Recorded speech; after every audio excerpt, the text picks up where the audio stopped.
ပရိသတ်ကြီးမင်္ဂလာပါဓမ္မ knowledge channel ကနေပြန်လည်ကြိုဆိုလိုက်ပါတယ်မိတ်ဆွေတို့မနေ့အိယာကနိုးလာတဲ့အခါပထမဆုံးဘာလူလေးရှိပါတယ်လဲနိုင်ကနှိုးဆက်မိလာရင်နောက်ထပ်9မိနစ်လောက်အိတ်လိုက်အောင်မယ်ဆိုပြီး snooze clock ကိုနှိပ်ပစ်လိုက်တာလားဒါမှမဟုတ်မျက်လုံးနှလုံးပွင့်တာနဲ့ခေါင်းအုံးဘေးကဖုံးကိုယူပြီး Facebook တွေ TikTok တွေ message တွေကိုချက်ချင်းစစ်ကြည့်တတ်တဲ့အကျင့်ရှိပါသလားတကယ်လို့သင်ဟာအဲ့ဒီလိုအလိအကျင့်တွေနဲ့မနက်ခင်းကိုစတင်နေသူဆိုရင်တော့သင်ရဲ့နေ့စဉ်ဘဝမှာအမြဲတမ်းအချိန်တွေလောင်းငါမှုမရှိတာအလိုလိုနေရင်စိတ်ဖီစီမှုတွေများနေတာလူကလေးလံထိုင်မွေးနေတော့ဘာအလုပ်ကိုမှအာယုံစူးစိုက်လို့မရတာတွေကိုနေတိုင်းလိုကြုံတွေ့နေရပါလိမ့်မယ်စိတ်ပညာရှင်တွေနဲ့ကဘာဘောကအအောင်မြင်ဆုံးပုဂ္ဂိုလ်တွေအားလုံးကတညီတနည်းနဲ့လက်ခံထားတဲ့အချက်တစ်ချက်ရှိပါတယ်အဲ့ဒါကတော့သင်ရဲ့မနက်ခင်းပထမ10မိနစ်ဟာသင်ရဲ့နောက်ထပ်ကြမ်းရှိနေတဲ့24နာရီလုံးကိုအတီအကျလွှမ်းမိုးထင်းချုပ်ထားတဲ့ဆိုတဲ့အချက်ပါပဲမနက်ခင်းကိုစိတ်ရှုပ်ထွေးမှုနဲ့အပြင်းထူမှုတွေနဲ့စတင်လိုက်ရင်အဲ့ဒီနေ့တစ်နေ့လုံးဟာရှုပ်ထွေးပူလောင်နေပါလိမ့်မယ်ဒါပေမဲ့မနက်ခင်းရဲ့ပထမ10မိနစ်လေးကိုသာစနစ်တကျနဲ့မှန်ကန်စတင်နိုင်မယ်ဆိုရင်တော့သင်ရဲ့တစ်နေ့တာလုံးဟာအံ့ဩစရာကောင်းလောက်အောင်တက်ကြွလန်းဆန်းနေပြီးလုံသမျှအလုပ်တိုင်းမှာအောင်မြင်မှုတွေရရှိလာမှအသိချပဲဖြစ်ပါတယ်ဒါကြောင့်ဒီကနေ့ဗီဒီယိုမှာတော့သင်ရဲ့ဘဝကိုအမခန်းပြောင်းလဲတိုးတက်သွားစေမယ်မနက်အိယာထခြင်း10မိနစ်အတွေ့မခိမနေလှုပ်ဆောင်တဲ့အလိအကျင့်3ခုအကြောင်းကိုအသေးစိတ်ရှင်းပြတင်ဆက်ပေးသွားမှာဖြစ်ပါတယ်ဒီအလိအကျင့်3ခုကိုမနက်ဖြန်ကစပြီးရက်တောင်း30တိတိစမ်းသက်လှုပ်ဆောင်ကြည့်ဖို့စိန်ချော်ချင်ပါတယ်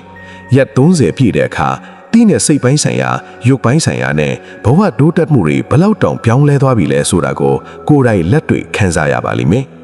နံပါတ်1ဖုံးလုံးဝမကိုက်ခြင်းနဲ့ကျေးဇူးတင်ခြင်းကိုကျင့်သုံးခြင်း Zero Screen Time and Gratitude Practice မနေ့အိယာကနိုးခြင်းပထမဆုံးနဲ့အရေးကြီးဆုံးပြောင်းလဲရမယ့်အလိအကျင့်တစ်ခုကတော့အိယာကနိုးပြီးပထမ10မိနစ်အတွင်းမှာဖုံးကိုလုံးဝမကိုင်ပဲကိုယ့်ဘဝမှာရှိနေတဲ့အရာတွေအတွက်ကျေးဇူးတင်ခြင်းကိုကျင့်သုံးခြင်းပဲဖြစ်ပါတယ်လူတော်တော်များများကမျက်လုံးပွင့်တာနဲ့ဖုံးကိုအရင်ဆွဲယူပြီး social media တွေပေါ်ကသတင်းတွေသူများတွေရဲ့ post တွေကိုဖတ်တတ်ကြပါတယ်။ဒါဟာစိတ်ပညာအရာတင့်ရဲ့ဦးနောက်ကိုအကြီးအကျယ်ဒုက္ခပေးနေတာပါ။မနက်အိယာနိုးဦးစားအချိန်မှာကျွန်တော်တို့ရဲ့ဦးနောက်လိုင်းတွေဟာအလွန်နုညံ့ပြီးအချက်လက်တွေကိုကွန်ပျူတာတစ်လုံးလိုစုပ်ယူဖို့အသင့်ထိနေတဲ့အချိန် alpha state ဖြစ်ပါလေ။အဲ့ဒီလိုအချိန်မှာ social media ပေါ်ကတက်ဖြတ်မှုတွေစိတ်ညစ်စရာသတင်းတွေဒါမှမဟုတ်သူများတို့ရဲ့အောင်မြင်နေတဲ့လှပနေတဲ့ပုံတွေကိုချက်ချင်းကြည့်လိုက်တဲ့အခါတင်းရဲ့ဦးနောက်ထဲမှာ cortisol လို့ခေါ်တဲ့စိတ်ဖိစီးမှုဟော်မုန်းတွေချက်ချင်းထွက်လာပါတယ်။အော်သူများတွေကတော့ချမ်းသာနေကြပြီးငါမှတော့ဘာမှမရှိသေးဘူးဆိုတဲ့နှိုင်းရှင်မှုတွေတိမ်မဲစိတ်တွေနဲ့အတူအဲ့ဒီနေ့သမီးလုံးအတွက်တင်းရဲ့စွမ်းအင်တွေဟာချက်ချင်းကျဆင်းသွားပါတော့တယ်။ဒါကြောင့်မနက်ကစားပြီးမျက်လုံးပွင့်တာနဲ့ဖုံးကိုလုံးဝမကိုင်ပါနဲ့နှိုးဆက်ပိတ်မှာဖုံးကိုကိုင်ရမယ်ဆိုရင်လေနှိုးဆက်ကိုသာပိတ်လိုက်ပြီးဖုံးကိုအဝေးမှာပြန်ချလိုက်ပါဖုံးကြည့်မယ်အခြားဘာလုပ်ရမလဲအိယာပေါ်မှာပဲငြိမ်လေးထိုင်ပါမျက်လုံးလေးမှိပြီးတန့်ရှင်းတဲ့လေးကိုဝါလင်း3ချိန်လောက်ရှူသွင်းရှူထုတ်လုပ်လိုက်ပါပြီးရင်တင့်ဘဝမှာလက်ရှိပိုင်ဆိုင်ထားတဲ့ကျေးဇူးတင်စရာကောင်းတဲ့အရာ3ခုကိုစိတ်ထဲကနေပြန်တွေးပါဥပမာဒီမနေ့မှာအသက်ရှင်ရေးလေးရဲ့ကျန်းမာနဲ့နိုးထခွင့်ရသလိုကျေးဇူးတင်ပါတယ်ငါမှာနွဲထွေးတဲ့အိယာလေးရှိနေတဲ့အတွက်ကျေးဇူးတင်ပါတယ်ငါကိုချစ်တဲ့မိသားစုတွေရှိနေတဲ့အတွက်ကျေးဇူးတင်ပါတယ်ဒီလိုတွေးလိုက်တာဟာရိုးရင်းတယ်လို့ထင်ရပေမဲ့ဆွဲငဟိနိယမအရာဗုဒ္ဓဘာသာရဲ့မေတ္တာဘာဝနာအရာပါအလွန်အစွမ်းထပ်ပါတယ်တင့်ရဲ့မသိစိတ် subconscious mind ထဲကိုငါဘဝကပြည့်စုံတဲ့ငါမှာကောင်းမွန်တဲ့အရာတွေရှိနေတယ်ဆိုတဲ့အပြုစားဆုံးတဲ့သတင်းစကားကိုရိုက်သွင်းလိုက်တာပါပဲဖုံးကြည့်ပြီးစိတ်ဖီစီးမှုတွေနဲ့နေ့တနေ့ကိုစတင်မဲ့အခြားကျေးဇူးတင်တဲ့စိတ်အေးချမ်းတဲ့စိတ်နဲ့မနက်ခင်းကိုစတင်လိုက်တဲ့အခါတင့်ရဲ့တနေ့တာလို့ဟာအလိုလိုနေရင်အစင်ပြေချုံဝင်နေတာကိုအံ့ဩဝယ်ခွေတွေ့ရပါလိမ့်မယ်ဒုတိယမြောက်မနက်အိယာထားခြင်း10မိနစ်အတွင်းမှာမဖြစ်မနေလှုပ်ဆောင်တဲ့အလေးချင်းကတော့အိယာဘောကဆင်းချင်းမှာပဲမိအိတ်ခေတဲ့အိယာကိုတေးသက်နေအောင်ကိုယ်တိုင်ပြန်လဲခောက်ထင်းခြင်း make your bed ပဲဖြစ်ပါတယ်ဒီအချက်ကိုကြားလိုက်တဲ့အခါမိတ်ဆွေတို့အနေနဲ့ဒါလေးကတော့တိတ်ရိုးရှင်းလွန်ပါလေအိယာခောက်ရုံနဲ့ဘဝကြီးကဘလို့လို့ပြောင်းလဲသွားမှာလဲလို့တွေးကောင်းတွေးမိပါလိမ့်မယ်ဒါပေမဲ့ဒီအိယာခောက်တဲ့ဆိုတဲ့အလေးချင်းလေးဟာစိတ်ပညာမှာ keystone habit လို့ခေါ်တဲ့အခြားသောကောင်းမွန်တဲ့အလေးချင်းလေးကိုပါဆက်တိုက်ဖြစ်ပေါ်လာစေမယ့်အခြေခံဥပဒေကြီးတစ်ခုဖြစ်နေပါတယ် American ရေတဲ့အထူးတပ်ဖွဲ့ Navy SEALs ရဲ့နာမည်ကြီးဗိုလ်ချုပ်ကြီး William McRaven ကတက္ကသိုလ်တစ်ခုရဲ့ပွဲနံတပင်မင်းဟော်မှာဒီလိုပြောခဲ့ပူပါတယ်။သင်ဟာကဘာကြီးကိုပြောင်းလဲခြင်းနဲ့ဆိုရင်မနဲ့အိယာထတာချင်းသင်ရဲ့အိယာကိုတေးတက်အောင်ခောက်ချင်းကနေစတင်ပါတယ်။ဘာဖြစ်လို့လဲဆိုတော့မနဲ့အိယာကနိုးနိုးချင်းမှာအိယာကိုတတ်တရရဖြစ်အောင်ရှင်းလင်းခောက်သိမ်းလိုက်ခြင်းဟာအဲ့ဒီတနေ့တနေ့တာအတွက်ပထမဆုံးသောအလုပ်တစ်ခုကိုအောင်မြင်စွာပြီးမြောက်သွားခြင်း first accomplishment of the day ပဲဖြစ်ပါတယ်။ဒီလိုတင်းငယ်တဲ့အလုပ်လေးတစ်ခုကိုအောင်မြင်စွာပြီးမြောက်သွားတဲ့အခါသင်ရဲ့အုံနောက်ထဲမှာဒိုပမင်းလို့ခေါ်တဲ့ပျော်ရွှင်မှုဟော်မုန်းလေးနည်းနည်းထွက်လာပါတယ်။အဲဒီခါသင်စိတ်ထဲမှာဂုဏ်ယူမှုလေးတစ်ခုဖြစ်ပေါ်လာပြီးနောက်ထပ်အလုပ်တစ်ခုကိုဆက်လုပ်မယ်ဆိုတဲ့တက်ကြွတဲ့စိတ်ကိုအလိုလိုရရှိသွားစေပါတယ်။တင်းငယ်တဲ့အောင်မြင်မှုလေးတွေကနေတဆင့်တနေ့တာလုံးမှာရှိနေတဲ့ကြီးမားတဲ့အလုပ်တွေကိုပါအောင်မြင်အောင်လုပ်ဆောင်နိုင်စွာရှိသွားပါတယ်။ဒါအပြင်စွမ်းအင်သဘောတရားအဖြစ်ပြောရရင်ရှုပ်ပွားနေတဲ့အိယာခေါင်းအုံးတွေဟိုတစ်ပတ်ဒီတစ်ပတ်လွင့်ဆင်းနေတဲ့အခန်းဟာတင်းရဲ့စိတ်ကိုအလိုလိုရင်းရှုပ်ထွေးပူလောင်စေပါတယ်။ညစ်ပတ်ရှုပ်ပွားနေတဲ့ပတ်ဝန်းကျင်ဟာရှုပ်ထွေးနေတဲ့စိတ်ကိုကိုစားပြုပါတယ်လို့ပြောပါတယ်။သင်ကအိယာကိုတတ်တရရခောက်သိမ်းလိုက်တဲ့အခါသင်ရဲ့မျက်စိရှေ့မှာရှင်းလင်းသွားသလိုသင်ရဲ့စိတ်ထဲမှာလည်းရှင်းလင်းသွားပြီးဒီနေ့တာကိုကြည်လင်းတဲ့စိတ်အခြေအနေနဲ့စတင်နိုင်မှာဖြစ်ပါတယ်။နောက်ဆုံးအရေးကြီးဆုံးအချက်ကတော့သင်ရဲ့နေ့တစ်နေ့ဟာဘလောက်ပဲဆူဆွားနေပါစေ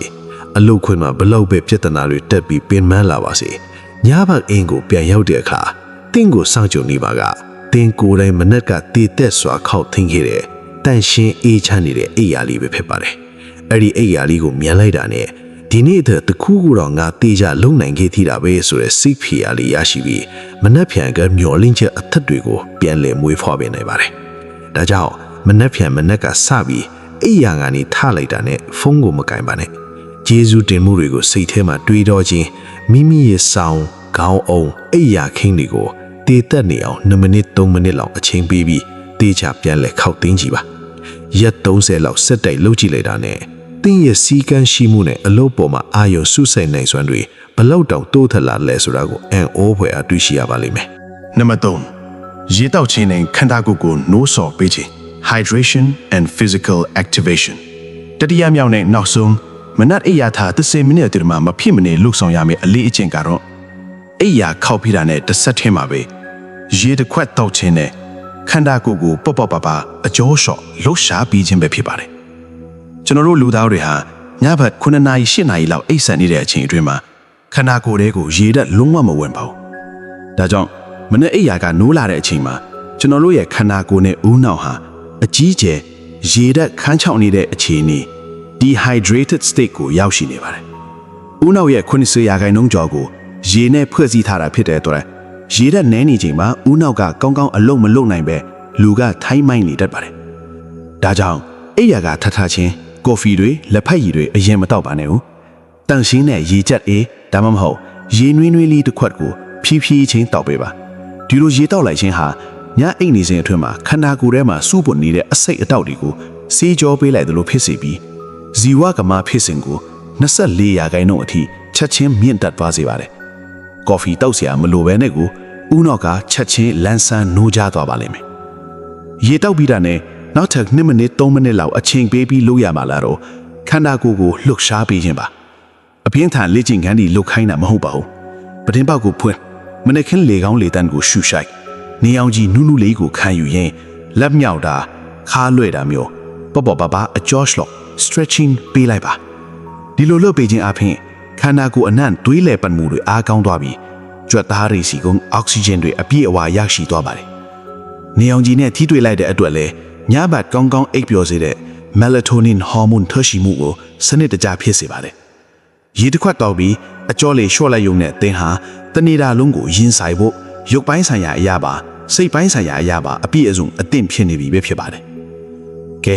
အခုဆိုရင်သင်ဘဝကိုတိတိတသားပြောင်းလဲသွားစေမဲ့မနက်အိယာထား30မိနစ်အတွင်းမှာလှုပ်ဆောင်ရမယ့်အလေးအကျင့်3ခုကိုပြည့်ပြည့်စုံစုံသိရှိသွားပြီလို့ယုံကြည်ပါတယ်။အချိန်30မိနစ်ဆိုတာကိုပြန်လည်တွက်ကြည့်အောင်။မျက်လုံးပွေတန်နဲ့ဖုန်းမကိုက်ပဲကျေးဇူးတင်မှုတွေကိုတွေးတော့ခု3မိနစ်2ထားလိုက်တာနဲ့ကိုယ့်ရဲ့အိယာကိုဒေသနေအောင်ပြန်ခောက်ထုတ်2မိနစ်3ရေတစ်ခွက်တောက်ပြီးပေါ့ပေါ့ပါပါအကျော်လျှော့ဖို့9မိနစ် စုစုပေါင်း10မိနစ်တိတိပါပဲဒီ10မိနစ်လေးဟာတိတ်ကိုရိုးရှင်းလွန်းတယ်လို့ထင်ရပေမဲ့တင့်ရဲ့တနေ့တာလုံးကိုအကောင်းဆုံးထိန်းချုပ်မောင်းနေမိနိုင်တဲ့အစွမ်းထက်ဆုံးတောချက်လေးပဲဖြစ်ပါတယ်မနေ့ခင်းကိုနိုင်တဲ့သူဟာတနေ့ကိုနိုင်ပါတယ်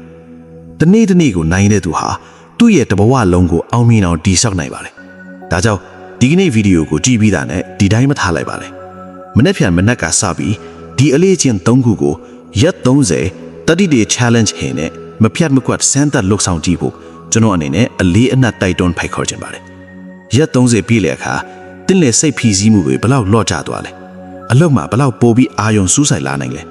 တင်းငယ်ဝင်ငွေနဲ့လူမှုဆက်ဆံရေးတွေဘလောက်တိုးတက်လာလဲဆိုတာကိုအံ့ဩဖွယ်ရာတွေ့ကြုံပါလိမ့်မယ်လုပ်ကြည့်ဖို့ဆုံးဖြတ်ထားတဲ့ဆိုရင်အောက်က comment မှာ I will do it လို့ရေးသားပြီးကတိပေးခဲ့ပါအောင်နော်ဒီကနေ့တင်ဆက်ပေးခဲ့တဲ့အကြောင်းအရာလေးကမိတ်ဆွေတို့ရဲ့နေ့စဉ်ဘဝအတွက်အမှန်တကယ်အကျိုးရှိပြီးခွန်အားဖြစ်စေတဲ့ဆိုရင် like and share လေးလုပ်ပြီးတခြားချစ်ခင်ရသူတွေကိုလည်းဘဟုတုတအဖြစ်မျှဝေပေးပါအောင်နောက်ထပ်လည်းစိတ်ပြည့်ညာ logi လောကုတ္တရာဘဟုတုတတွေကိုဆက်လက်တင်ဆက်ပေးတော်မှာမို့ဓမ္မ knowledge channel လေးကို subscribe လုပ်ထားဖို့ဖိတ်ခေါ်အပ်ပါတယ်ခင်ဗျာအားလုံးပဲမနက်ခင်းတိုင်းကိုတက်ကြွလန်းဆန်းစွာစတင်နိုင်ပြီးအောင်မြင်မှုတွေနဲ့ပြည့်နေနေတဲ့ဘဝကိုပိုင်ဆိုင်နိုင်ကြပါစေခင်ဗျာ